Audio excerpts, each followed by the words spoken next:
Ya, jadi begini, saya kan selalu menyampaikan pada teman-teman media bahwa urip iku urup, artinya hidup itu harus bermanfaat buat dirinya sendiri maupun orang lain.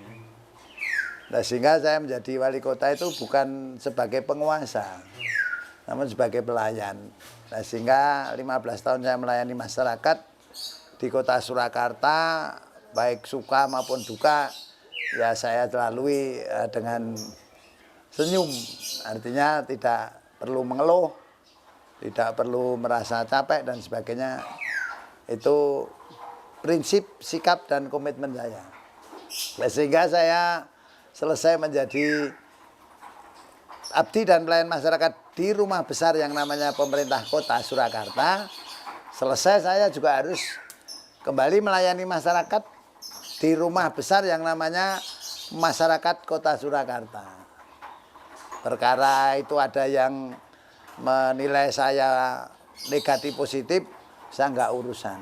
Namun saya punya komitmen bahwa hidup itu harus bermanfaat bagi orang lain. Nah, sehingga ngelas pekerjaan yang dulu saya dapatkan di Konimek, dan itu tidak akan bisa lupa yang namanya ilmu, ya itu saya pakai terus. Dan kebetulan kan saya punya kerjaan sama-sama teman untuk di salah satu bengkel. Nah, sehingga ngelas itu tidak hanya sekedar ngelas saja, namun ada filosofinya. Filosofinya adalah menyatukan barang benda yang keras itu menjadi satu. Supaya kota Solo ini antara yang keras dengan yang keras itu bisa jadi satu. Sehingga bisa dan mau maupun mampu melayani masyarakat kota Surakarta. Kalau kemampuan kita diberi oleh Tuhan itu luar biasa. Hanya tinggal kita mau atau tidak. Lah, saya ini orang yang punya prinsip, punya sikap, dan punya komitmen. Nah, sehingga hal itu bukan merupakan pekerjaan-pekerjaan yang aib bagi saya. Habis jadi wali kota, jadi tukang les, malu? Enggak, saya enggak malu. Karena itu ilmu yang diberikan Tuhan kepada saya mampu untuk melaksanakan dan mau untuk mengembangkan ilmu yang saya dapatkan pada saat itu. Lah, sehingga ngelas saya itu bukan pencitraan, tapi betul-betul saya bekerja karena banyak pekerjaan yang istilahnya harus saya lakukan. Baik itu saya koordinasi kerjasama dengan para pemulung dan lain sebagainya. Ya itulah yang sebetulnya saya pakai untuk kegiatan sosial. Ya, luar biasa Mas. Itu belajar banyak dari las saja ada filosofinya, menyambungkan dua yang keras. Nah, selama jadi wali kota apakah pernah menemui seperti itu, Pak? Menyambungkan itu. Ya. Biar kemarin saya lakukan seperti itu, sekarang kita implementasikan dengan pekerjaan yang sesungguhnya saya. Nah, sehingga hal yang keras-keras itu kalau dijadikan satu akhirnya jadi lunak. Mengakomodir. Ya. Min kali plus minus. Yang naik plus kali plus plus. Min kali min plus. Nah, itu dua hal yang itu yang saya pakai untuk melayani masyarakat. Jadi jangan sampai kalau saya dinilai negatif terus saya menganggap positif, wah, kalau itu nanti akan jadi negatif terus. Ya, itu yang mesti kami sampaikan kepada netizen lah paling tidak. Jadi jangan menilai saya ini pencitraan. Namun itu memang pekerjaan yang saya geluti dari dulu sampai sekarang. Nah, sehingga kalau las-lasan saya itu mentul-mentul, nah perlu digerinda itu bukan tukang las. Nah, selama ini las-lasan saya itu rata dengan benda yang saya satukan ini, itulah arti sebuah ngelas yang sesungguhnya. Seni dari ngelas. Ya, karena apa? Kalau digerinda itu kekuatannya berkurang. Nah, sehingga kalau satu sisi ini dilasnya itu lebih baik rata, tidak perlu digerinda, tinggal di tempul dicat selesai. Jadi tidak akan lihat. Kalau mau dipamerkan cat las-lasannya pun lebih bisa dilihat. Oh, inilah lasan beneran. Nah, tidak belajar ngelas kan gitu. Tapi kalau dari komen netizen kan ada yang memang dia tukang las gitu, Pak Rudi, dan mengomentari ternyata menurut berdasarkan pengamatan dia tukang las, iki ngelasnya bener gitu. Nah, ini komentarnya seperti apa Pak Rudi? Ya, kalau saya kan selalu begini, yang bisa menilai itu kan orang lain toh. Saya tidak pernah menilai diri saya sendiri. Nah, sehingga selama 15 tahun itu warga masyarakat mau menilai saya positif, sangat-sangat bersyukur. Dinilai negatif saya juga bersyukur dan tidak akan protes. Itu saja bagi saya, karena apapun yang saya lakukan tentunya ada yang suka, ada yang tidak.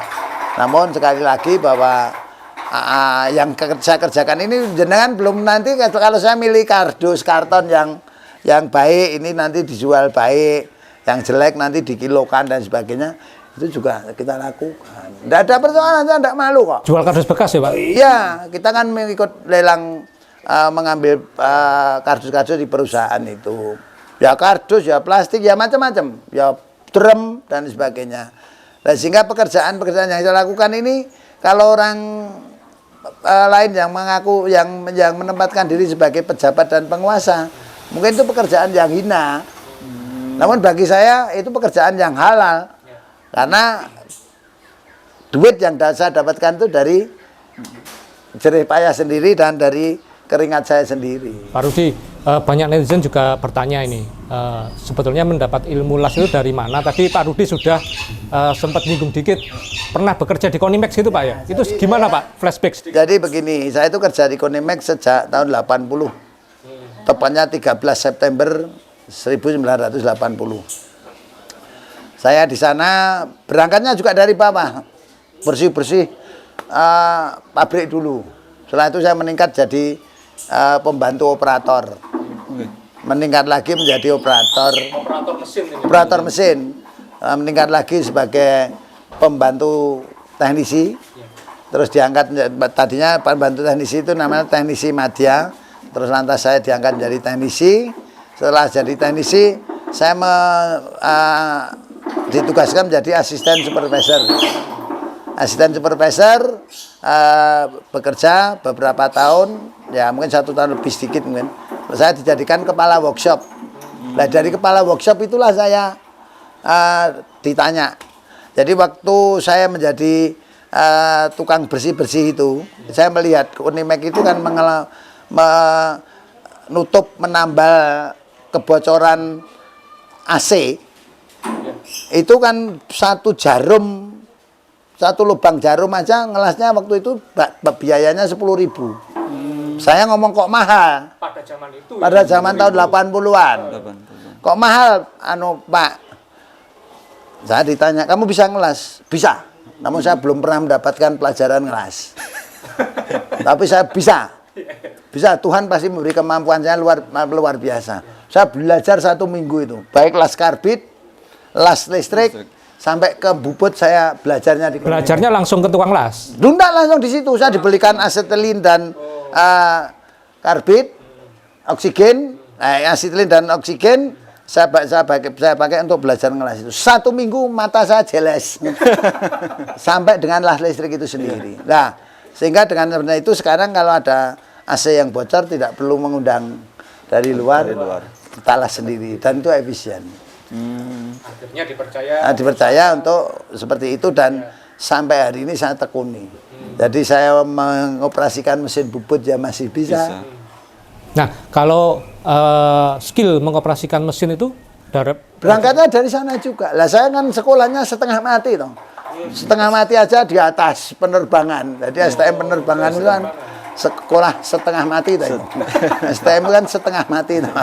Karena begitu belajar mendapat ilmu, saya lulus harus bekerja kan tidak ada waktu untuk masa remaja dan untuk dewasa kan tidak ada. Makanya saya buat sekolah setengah mati itu STM.